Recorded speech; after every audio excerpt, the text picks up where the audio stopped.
Hello दोस्तों, मेरा नाम अमित है। NDT and quality YouTube channel में आपका स्वागत है। तो दोस्तों, आज के इस वीडियो में हम क्वालिफ़िकेशन और सर्टिफिकेशन क्या होता है वो देखने वाले हैं। तो आप एनडीटी के फील्ड में काम करते हो तो आपको पता होगा कि यहाँ पे काम करने के लिए आपको कुछ सर्टिफिकेशन चाहिए होता है। तो इसमें मेनली एनडीटी लेवल 1, लेवल 2 और लेवल 3 के सर्टिफिकेशन होते हैं। इसके अलावा भी देखिए, इसमें सब डिवीज़न भी आप कर सकते हैं। अगर आपका एम्प्लॉयर चाहे तो इसमें सब डिवीज़न भी ले सकता है। इसमें लिमिटेड सर्टिफिकेशन का भी ऑप्शन होता है। तो यहाँ पे हम क्वालिफ़िकेशन क्या होता है सबसे पहले ये देखेंगे, उसके बाद सर्टिफिकेशन कौन कौन से टाइप का होता है वो देखेंगे। तो इन दोनों में डिफरेंस क्या है वो समझना बहुत ज़रूरी है, क्योंकि आपको पता होगा कि कई बार कई लोग हैं वो क्वालिफ़िकेशन सर्टिफिकेशन वर्ड जो है वो एक दूसरे की जगह यूज़ करते हैं। तो ये एकदम गलत बात है। ये दोनों का मीनिंग जो है वो एकदम अलग है। तो यहाँ पे ये दोनों वर्ड जो है वो कैसे यूज़ होता है वो हम देखेंगे। यहाँ पे अगर आप एनडीटी लेवल 3 का प्रिपरेशन कर रहे हैं तो ये वीडियो आपके लिए बहुत इम्पोर्टेंट है। एनटीटीसी 1A स्टैंडर्ड है, उसके हिसाब से इसमें क्वालिफ़िकेशन सर्टिफिकेशन के हिसाब से बहुत सारे क्वेश्चन पूछे जाते हैं। तो ये वीडियो इसके लिए आपको बहुत इम्पोर्टेंट होगा। बेसिक का जो एग्ज़ाम रहता है लेवल 3 में, उसमें इसके रिलेटेड बहुत सारे क्वेश्चन पूछे जाते हैं। यहाँ पे लास्ट में मैं आपको हमारे कंपनी का जो सर्टिफिकेशन है उसका जो फॉर्मेट है वो भी मैं आपको बताऊंगा। तो लास्ट में आपको ये समझ में आएगा कि कौन कौन से टाइप का फॉर्मेट होता है। मतलब कि फॉर्मेट जो सर्टिफिकेट का रहता है लेवल 2 का, उसमें क्या क्या डिटेल जो है वो आपको फिलअप करनी चाहिए। ठीक है, तो वीडियो को आप पूरा देखिए। और अभी तक आपने हमारा चैनल सब्सक्राइब नहीं किया है तो चैनल को ज़रूर सब्सक्राइब करिए और ये वीडियो अपने दोस्त और कलीग लोगों को शेयर करिए। जॉइन फीचर का यूज़ करके आप हमारे चैनल का मेंबरशिप ले सकते हैं। तो सब्सक्राइब बटन जो है उसके बाजू में आपको जॉइन बटन मिल जाएगा। तो आप मुझे फाइनेंशियली यहाँ पे हेल्प कर सकते हैं और चैनल का मेंबरशिप ले सकते हैं। तो मेंबरशिप लेने के बहुत सारे फ़ायदे हैं। मैंने बहुत सारे एनडीटी लेवल 2 के वीडियो बनाए हुए हैं। एडवांस एनडीटी के भी वीडियो आपको यहाँ पे मिल जाएंगे। उसके अलावा कुछ कोड रिलेटेड वीडियो भी मैंने बनाए हुए हैं। तो ये सब वीडियो का एक्सेस लेने के लिए आप हमारे चैनल का मेंबरशिप ले सकते हैं। तो यहाँ पे हम ये क्वालिफ़िकेशन सर्टिफिकेशन का डिफरेंस देख लेते हैं और क्वालिफ़िकेशन में क्या क्या चीज़ होती है, और उसमें डिटेल में हम देखेंगे कि क्या क्या ट्रेनिंग कैसे लेनी है, एग्ज़ामिनेशन कैसे लिया जाता है, ये सब डिटेल में हम देखेंगे। तो देखिए, it is important to understand the difference between two terms that are often confuse with in the field of non destructive testing, qualification and certification. तो एनडीटी के फील्ड में काम करते हैं तो इसमें बहुत सारे लोग कंफ्यूज होते हैं कि क्वालिफ़िकेशन क्या होता है और सर्टिफिकेशन क्या होता है। इन दोनों के बीच का डिफरेंस जो है वो समझना बहुत ज़रूरी है। मैंने कई सारे एनडीटी लेवल 3 भी देखे हैं। ठीक है, आपको एक बात बता दूं, एनडीटी लेवल 3 भी मैंने बहुत सारे देखे हैं जो क्वालिफ़िकेशन और सर्टिफिकेशन के बीच का डिफरेंस ही नहीं जानते हैं। ठीक है, तो आप अगर एनडीटी के फील्ड में काम करते हैं तो आपको ये सब पता होना चाहिए। Qualification is a process that should take place before a person can become certified. ठीक है, ये सेंटेंस बहुत इंपॉर्टेंट है। देखिए, qualification is process that should take place before before a person can become certified. तो कोई भी सर्टिफिकेशन आप देते हैं तो उससे पहले पर्सन जो है वो क्वालिफाइड होना चाहिए, मतलब उसका क्वालिफिकेशन चेक करना है। तो सबसे पहले क्वालिफिकेशन होगा, उसके बाद आपका सर्टिफिकेशन होता है। ठीक है, तो क्वालिफिकेशन है वो समझना ज़रूरी है, उसमें क्या क्या चीज़ रहेगा। बाकी सर्टिफिकेशन जो है उसमें तो आपको सर्टिफिकेट ही प्रोवाइड करना है। तो देखिए, according to recommended practice number SNTTC 1A, the qualification process for any non destructive testing method should involve the following.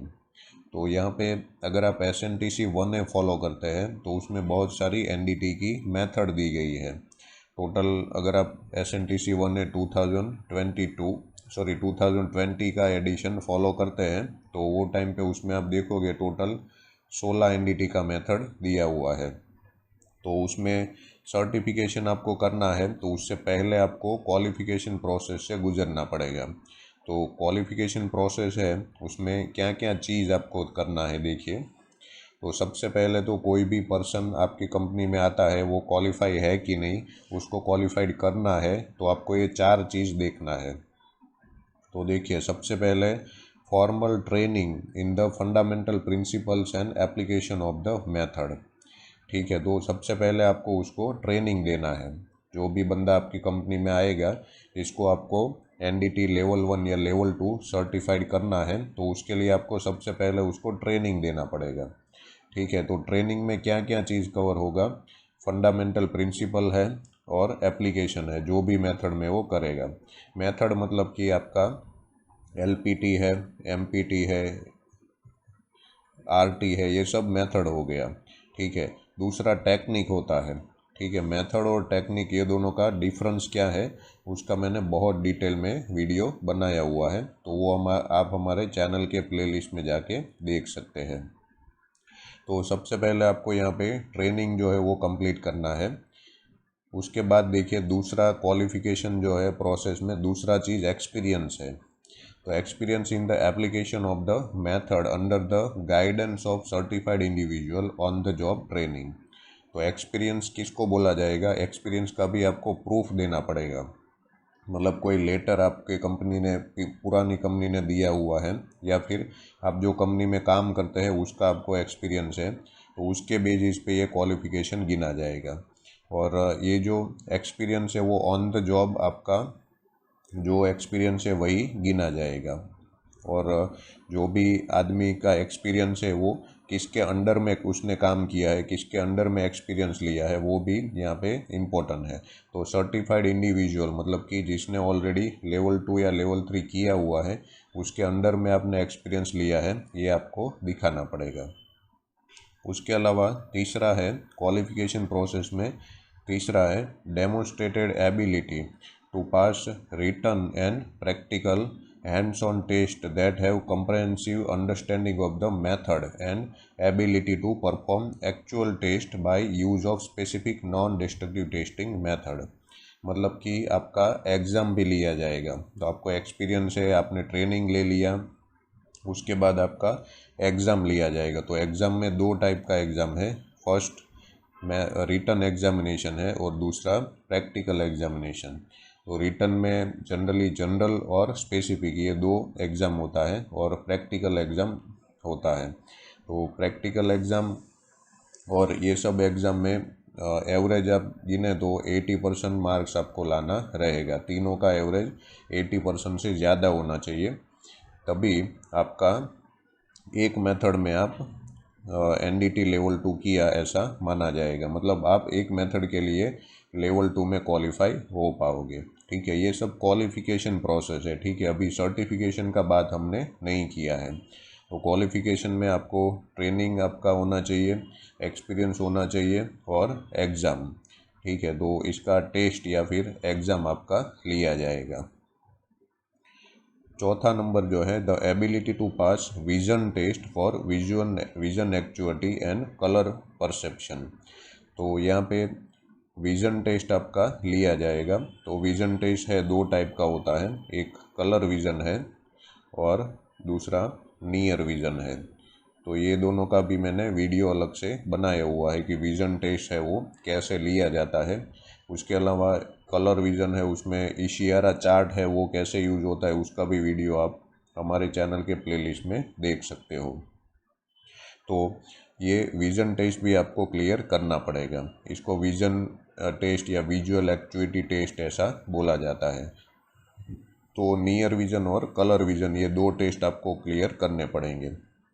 तो ये 4 चीज़ है वो आपको कंप्लीट करना पड़ेगा, तभी आपका एक मेथड में यहाँ पे आपका क्वालिफ़िकेशन जो है वो कंप्लीट होगा। ठीक है, ये क्वालिफ़िकेशन प्रोसेस के स्टेप मैंने यहाँ पे बताए हुए हैं। इसमें ट्रेनिंग आएगा, एक्सपीरियंस, टेस्ट मतलब कि एग्जामिनेशन, और चौथा विजन टेस्ट। ठीक है, तो ये 4 चीज़ जो है वो आपको क्वालिफ़िकेशन प्रोसेस में पास करना पड़ेगा। उसके बाद सर्टिफिकेशन की बात देखते हैं कि सर्टिफिकेशन क्या होता है। तो देखिए, एक्चुअल सर्टिफिकेशन क्या होता है। तो actual certification of a person in non destructive testing to a level 1, level 2 और level 3 is simply a written testament, okay, written statement, actually written statement that the individual has been properly qualified। ठीक है, तो certification क्या है, that is only piece of paper. तो मतलब ये एक पेपर है या फिर रिटन स्टेटमेंट है, उसमें क्या लिखा रहेगा कि ये आदमी जो है वो प्रॉपरली क्वालिफाई हुआ है। ठीक है, तो ये आदमी ने ये चारों चीज़ जो है, जो हमने ऊपर देखा, उसके हिसाब से ये सब कंप्लीट किया है, मतलब क्वालिफिकेशन प्रोसेस कंप्लीट किया है, और इसको ये सर्टिफिकेट इशू किया जाता है। तो ये रिटन स्टेटमेंट जो होता है उसको सर्टिफिकेशन प्रोसेस बोलते हैं, मतलब ये कागज़ में आपको लिख के दिया जाएगा। तो it should contain the name of the individual being certified, identification of method and level of certification, the date and the name of the person issuing the certification. Certification is meant to document the actual qualification of the individual। तो certification जो होता है उसमें क्या क्या रहेगा, तो सबसे पहला तो नाम रहेगा, जो भी आदमी को ये दिया गया है उसका नाम है, कौन सी मेथड में उसको सर्टिफिकेट दिया गया है, मतलब RT, VT, MPT, UT, जो भी। लेवल ऑफ सर्टिफिकेशन मतलब कौन सा लेवल है, लेवल 1, लेवल 2, वो लेवल 3। डेट कौन सा है, मतलब कौन से डेट में आपको सर्टिफिकेट इशू किया गया है, ये सब चीज़ जो है उसमें लिखा रहेगा।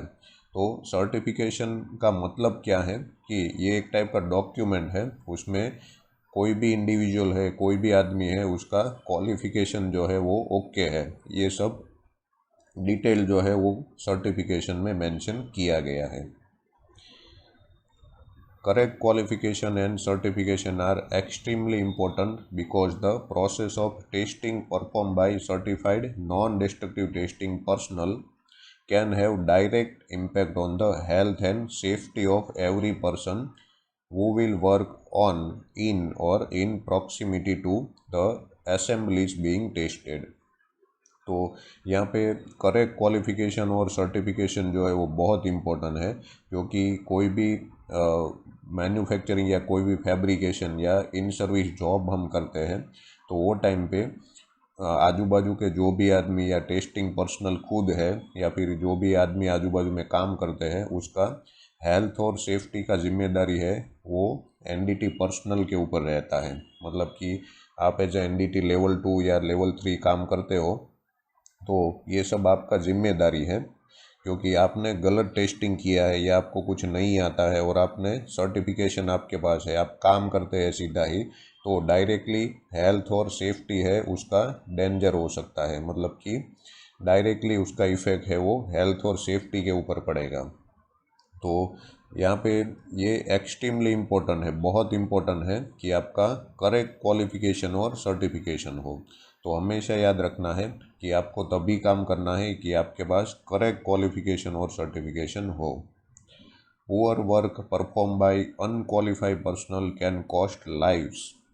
ठीक है, तो पुअर वर्क आप काम मतलब ख़राब काम करते हैं, अनक्वालिफाइड पर्सन है और आपने सर्टिफिकेशन ले लिया है, तो आपका जान का भी खतरा है। कॉस्ट लाइव्स ऐसा लिखा हुआ है, मतलब कि कोई आदमी है उसका जान भी जा सकता है, एक्सीडेंट भी हो सकता है। मतलब आपने कोई जैसे बॉयलर का वेल्डिंग है, उस आपने परफॉर्म किया है, आपने PT परफॉर्म किया है, आपके पास PT का सर्टिफिकेट है, पर आप अनक्वालिफाइड पर्सन हो, तो वो टाइम पे क्या हो सकता है कि यहाँ वहाँ पे कोई क्रैक रह गया, आपने क्रैक छोड़ दिया है, तो क्या होगा कि वो बॉयलर है वो उसमें प्रेशर आएगा और वो फट सकता है। ठीक है, तो कई आदमियों की जान भी जा सकती है, दैट कैन कॉस्ट लाइव्स। ठीक है, तो यहाँ पे इसके लिए सबसे पहला सेंटेंस यही लिखा हुआ है कि करेक्ट क्वालिफिकेशन और सर्टिफिकेशन जो है वो बहुत इम्पोर्टेंट है। Modern fabrication and manufacturing projects challenge the strength and endurance of the joining techniques such as welding and the material of construction. Preventive maintenance activities also present a challenge to non-destructive testing personnel. तो fabrication और manufacturing process है या फिर in service inspection में आप काम करते हैं, प्रिवेंटिव मेंटेनेंस जिसको बोलते हैं, तो वो टाइम पे एनडीटी है वो बहुत चैलेंजिंग जॉब है। तो जो भी एनडीटी के फील्ड में काम करता है, जो भी टेस्टिंग पर्सनल है, उसके लिए ये चैलेंज हो जाता है। मतलब कि अलग अलग जॉइनिंग टेक्निक है, जैसे वेल्डिंग है, फोर्जिंग है, कास्टिंग है, तो अलग अलग मटेरियल आपको मिलेंगे, अलग अलग जॉइनिंग टेक्निक आपको मिलेगा। तो एनडीटी पर्सनल जो है उसका क्वालिफिकेशन उसमें होना चाहिए। The industries that depend on non-destructive testing cannot tolerate testing personnel who are not thoroughly qualified.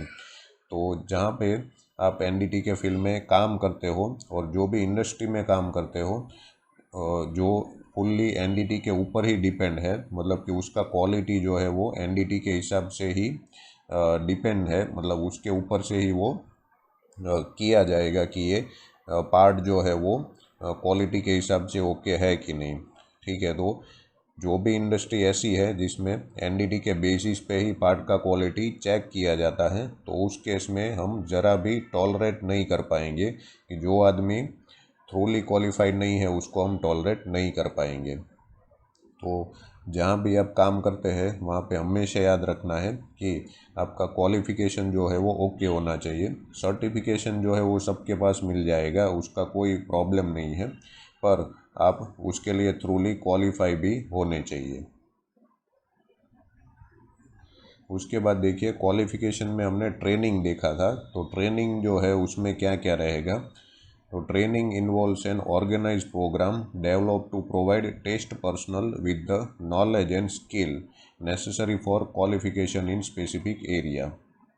तो ट्रेनिंग में क्या क्या हो सकता है, तो ऑर्गेनाइज ट्रेनिंग प्रोग्राम हो सकते हैं। तो उसमें क्या क्या आपको करना पड़ेगा, तो उसमें क्या क्या होता है कि आपका नॉलेज और स्किल बढ़े, ऐसा आपको ट्रेनिंग दिया जाता है। और ये this is a type of qualification. This is typically performed in a classroom setting where the principles and technique of the particular test method are reviewed. तो जनरली क्लासरूम ट्रेनिंग है वो लिया जाता है। उसमें क्या होता है कि आपका जो भी मेथड है उसका प्रिंसिपल है, उसके अलग अलग टेक्निक है, उसके एप्लीकेशंस है, ये सब डिस्कशन किया जाता है। Online training is also available. The length of the training required is state in the employers written practice. तो यहाँ पे ऑनलाइन ट्रेनिंग भी अवेलेबल होता है, तो वो भी ट्रेनिंग आप ले सकते हैं। तो कितने घंटे का ट्रेनिंग आपको लेना है, लेंथ ऑफ द ट्रेनिंग, तो ये एम्प्लॉयर का रिटन प्रैक्टिस है उसमें लिखा रहेगा। अगर आप SNTTC 1A फॉलो करते हो तो उसमें भी ये ट्रेनिंग का कितने आवर्स का ट्रेनिंग लेना है उसका टेबल दिया हुआ है, तो वो भी आप फॉलो कर सकते हैं। इसका भी मैंने अलग से एक वीडियो बनाया हुआ है।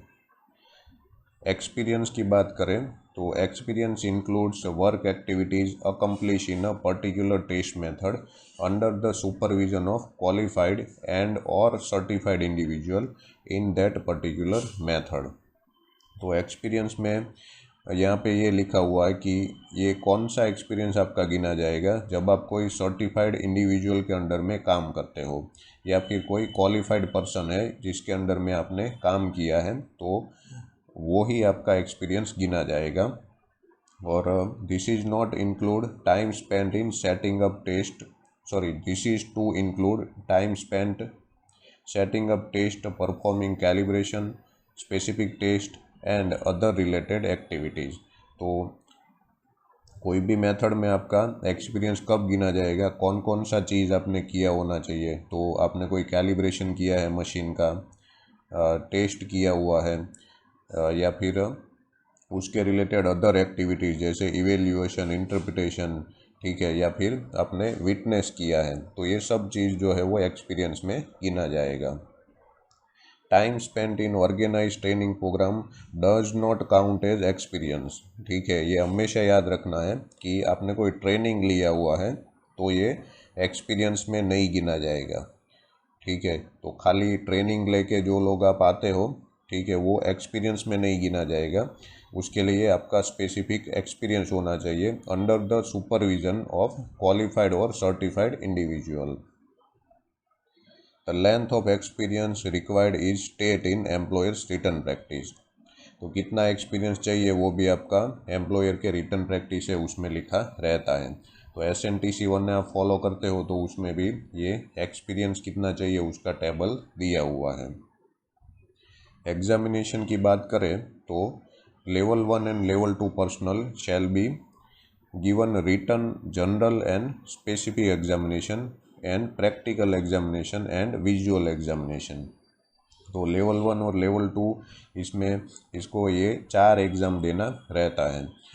और ये जनरल और स्पेसिफिक एग्ज़ाम जो है ये आपका रिटन एग्जामिनेशन है। प्रैक्टिकल में आपको एक स्पेसिफिक सैंपल दिया जाएगा और उसका एग्जामिनेशन करके आपको देना है। विजुअल एग्जामिनेशन है, उसमें आपका कलर विज़न और नियर विज़न ये 2 एग्ज़ाम रहेगा। The general examination shall cover basic principle of the applicable method. तो जनरल एग्जामिनेशन जो है वो क्लोज बुक एग्ज़ाम रहता है और बेसिक प्रिंसिपल एप्लीकेशन वगैरह सब उसमें रहेगा। Specific examination shall cover the procedure, equipment and technique that the employee will be required to perform in their job assignment। ठीक है, तो जनरली स्पेसिफिक एग्जामिनेशन है उसमें क्या रहेगा, जो भी कंपनी में आप काम करते हो उसका प्रोसीजर है, इक्विपमेंट है या फिर टेक्निक है, उसके हिसाब से क्वेश्चन पूछे जाते हैं। और specific examination open book exam रहता है, मतलब आपको प्रोसीजर और टेक्निक का डेटा है वगैरह सब दिया जाता है और जो भी आप जॉब असाइनमेंट है उसके हिसाब से ये एग्ज़ाम लिया जाता है। Practical hands on examination allows employees to demonstrate their ability to operate the appropriate test equipment and to perform test using that equipment in accordance with appropriate specification. ठीक है, तो प्रैक्टिकल एग्जामिनेशन है उसमें generally आपको कोई part दिया जाता है और उसके ऊपर आपको टेस्ट परफॉर्म करना रहता है और on the job practical hands on practical examination आपको देना रहेगा। तो इसमें एबिलिटी चेक किया जाता है कि आप मशीन ऑपरेट कर पाते हो कि नहीं, या फिर आपको कोई जॉब दिया जाता है तो आप उसका टेस्ट कर पाते हो कि नहीं। Level 3 personnel must pass written basic method and specific examination. Testing requirement are stated in employers written practice। तो लेवल 3 के लिए आपको 3 एग्ज़ाम देने पड़ेंगे, ये बेसिक, मेथड और स्पेसिफिक। ठीक है, और ये तीनों एग्ज़ाम जो है वो रिटन एग्ज़ाम है, मतलब कि ये एग्ज़ाम जो है उसमें कोई भी प्रैक्टिकल रिलेटेड एक्टिविटीज़ नहीं होगा। तो लेवल 3 में ये 3 एग्ज़ाम हो गए, जबकि लेवल 1 और लेवल 2 में ये जनरल, स्पेसिफिक और प्रैक्टिकल और लास्ट में विज़न एग्जामिनेशन, ये 4 एग्ज़ाम होते हैं। और ये सब एग्ज़ाम का जो रिक्वायरमेंट है ये आपके एम्प्लॉयर के रिटन प्रैक्टिस में होता है। अभी सर्टिफिकेशन की बात करें तो certification of non destructive testing personal is responsibility of the employer. Personnel may be certified when they have completed the initial training, experience and examination requirements described in the employer's written practice। तो certification का जो जिम्मेदारी है उसमें जो signature रहता है वो आपका एम्प्लॉयर का होता है और एज अ क्वालिफिकेशन अथॉरिटी उसमें लेवल 3 का भी साइन रहेगा। मतलब क्वालिफिकेशन जो चेक किया है या क्वालिफाइड किया है वो लेवल 3 ने किया है और सर्टिफिकेशन जो फाइनल अप्रूव किया है वो एम्प्लॉयर ने किया रहता है, मतलब दोनों का साइन उसमें रहेगा। उसके अलावा सर्टिफिकेट कब इश्यू होगा, जब कोई भी आदमी है वो क्वालिफिकेशन कंप्लीट करेगा, तो उसके लिए ट्रेनिंग, एक्सपीरियंस और एग्जामिनेशन ये 3 चीज़ वहाँ पे उसने कंप्लीट की है, तभी उसको सर्टिफिकेट इश्यू किया जाएगा। और ये सब चीज़ जो है वो एम्प्लॉयर के रिटन प्रैक्टिस में मिल जाएगा। Length of the certification is state in the employer's written practice All applications shall have documentation that state their qualification according to the requirements of the written practice before certification are issued। ठीक है, तो यहाँ पे कोई भी applicant मतलब कि कोई भी आदमी आपके यहाँ पे लेवल 1 या लेवल 2 आप सर्टिफाइड करते हैं तो उसके जो भी क्वालिफ़िकेशन है उसका डॉक्यूमेंटेशन आपको रखना है। मतलब कि उसका एक्सपीरियंस है, आपने एग्ज़ाम लिया है, उसका ट्रेनिंग का रिकॉर्ड है, ये सब का आपको डॉक्यूमेंटेशन जो है वो संभाल के रखना है। मतलब उसका फ़ाइल जो है वो आपको संभाल के रखना है। और यहाँ पे जो भी सर्टिफिकेट इश्यू होते हैं उसका भी आपको रिकॉर्ड रखना पड़ेगा। अभी यहाँ पे सर्टिफिकेशन का फॉर्मेट मैंने बताया हुआ है। ये हमारी कंपनी का लेवल 2 का सर्टिफिकेशन का फॉर्मेट है। तो आप कोई भी कंपनी में जाओगे, कोई भी इंस्टीट्यूट से भी लेवल 2 करोगे तो उसका फॉर्मेट अलग हो सकता है। ठीक है, आप ये देख सकते हैं। इसमें मैं डिटेल में पढ़ के नहीं बताऊंगा। कोई भी सर्टिफिकेट देखोगे तो जनरली इस टाइप का आपको देखने को मिलेगा। यहाँ पे एक चीज़ यहाँ पे मेंशन में कर देता हूँ, ये लिक्विड पेनिट्रेंट टेस्टिंग एलपीटी का है। उसमें मैंने यहाँ पे अलग से टेक्निक भी दिया हुआ है, आप देख सकते हैं। Multi plate weld, pipe weld, T fillet weld, casting, forging and wrought material and procedure. तो ये सब फील्ड जो है या ये सब मटेरियल जो है उसमें एलपीटी आप कर सकते हैं। तो उसके हिसाब से मैंने सर्टिफिकेट यहाँ पे इश्यू किया गया है। ये सर्टिफिकेट नंबर है, ये इश्यू डेट है और ये एक्सपायरी डेट है। तो इतना मिनिमम आपको यहाँ पे कोई भी सर्टिफिकेट है उसमें इतना डिटेल आपको मेंशन करना पड़ेगा। ये नाम है, यहाँ पे नाम रहेगा। इसके अलावा यहाँ पे पर्सनल सर्टिफिकेशन रिकॉर्ड दिया हुआ है, तो इसको शॉर्ट में पीसीआर ऐसा बोलेंगे। ये पर्सनल सर्टिफिकेशन रिकॉर्ड का अलग से एक पेज होता है। इसमें देखिए क्या क्या चीज़ है। नेम है, क्वालिफ़िकेशन है, मतलब पढ़ाई क्या किया है कैंडिडेट ने वो मेंशन करना है। स्पॉन्सर बाय लिखा हुआ है, मतलब कई बार कैंडिडेट है उसको कंपनी स्पॉन्सर करती है तो यहाँ पे कंपनी का नाम रहेगा, जो एम्प्लॉयर है उसका नाम रहेगा। या फिर अगर उसने खुद से किया है तो ऐसे सेल्फ स्पॉन्सर ऐसा लिखा रहेगा। ये दोनों है क्वालिफ़िकेशन और स्पॉन्सर बाय, ये मैंडेटरी नहीं है। ये अगर आप ऐड करना चाहते हैं तो कर सकते हैं। एग्जामिनेशन मेथड पीटी है, लेवल 2 है, सर्टिफिकेट का नंबर है, कोर्स ड्यूरेशन मतलब कि आपका ट्रेनिंग का पीरियड है ये, और ये मिनिमम ट्रेनिंग आवर्स जो रहता है उसके हिसाब से ट्रेनिंग आवर जो दिया है वो लिखा हुआ है। उसके अलावा यहाँ पे हमने कंप्लीटेड ट्रेनिंग एज पर हमारा कंपनी का रिटर्न प्रैक्टिस का नंबर है, रिवीजन वगैरह सब लिखा हुआ है। एज पर SNTC 1 का 2020 एडिशन के हिसाब से हमने ये सब क्वालिफिकेशन सर्टिफिकेशन प्रोसेस किया है। विज़न एग्जामिनेशन का यहाँ पे रिकॉर्ड दिया हुआ है। तो विज़न में नियर विज़न और कलर विज़न ये दोनों टेस्ट हमने लिया है। एग्जामिनेशन का डेट है यहाँ पे लिखा है, सेंटर लिखा है और यहाँ पे ग्रेड लिखा हुआ है। तो ये मिनिमम मार्क्स है, मिनिमम परसेंटेज इतना रहेगा। तो और मैक्सिमम ये मार्क्स लिखा हुआ है। तो एक्चुअल जो कैंडिडेट को मिला है ये मार्क्स यहाँ पे लिखा है, परसेंटेज इतना है और ये कंपोजिट ग्रेडिंग है, मतलब एवरेज लिखा हुआ है। और यहाँ पे नीचे लेवल 3 का साइन वगैरह सब रहेगा। इसमें भी यहाँ पे नीचे लेवल 3 का साइन रहता है। सर्टिफिकेट का वैलिडिटी है वो हमारा 5 साल का वैलिडिटी रहेगा। तो मैक्सिमम आप 5 साल का वैलिडिटी यहाँ पे रख सकते हैं, तो उससे कम वैलिडिटी भी आपको कोई एम्प्लॉयर दे सकता है। तो आशा करता हूँ आपको ये पूरा वीडियो समझ में आया होगा कि क्वालिफ़िकेशन और सर्टिफिकेशन सिस्टम है वो कैसे होता है। अगर आप बेसिक का एग्ज़ाम दे रहे हैं NDT लेवल 3 में तो ये वीडियो आपके लिए बहुत इम्पोर्टेंट है, क्योंकि इसमें से बहुत सारे क्वेश्चन पूछे जाते हैं। तो अगर आपको इसमें कोई डाउट है तो मुझे आप कमेंट बॉक्स में पूछ सकते हैं। Okay, thank you.